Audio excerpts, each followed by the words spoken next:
Грохотът около дебата за кърменето на обществено място премина. Чухме много различни мнения. Лошо е, когато е демонстративно. Лошо е, когато е неприкрито. Лошо е да се ограничава майка да кърме. Имаше протести на майки в мола.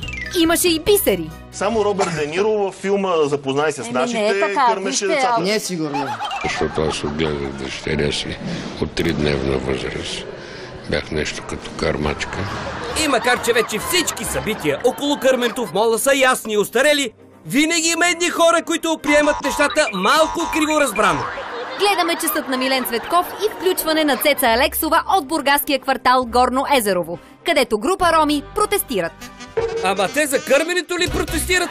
Не са ли малко закъснели? Не, Румка, хората протестират, защото общината иска да им събори къщите.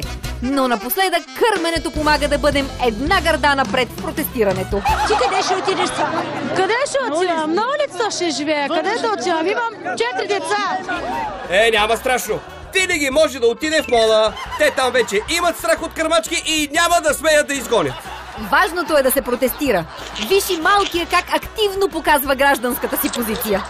Ей, такива активни и борбени младежи са ни нужни на нас. Да мачкат и да бутат напред държавата. I have nipples, Greg. Could you milk me?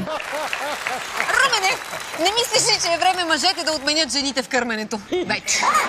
Как точно си го представяш, Мария? Ами, че то вече всичко е възможно. Жени забременяват от жени, мъже стават майки. Защо не почнат и да кърмат? Така ли? Как жени забременяват от жени? Аз съм много назад тогава, бе!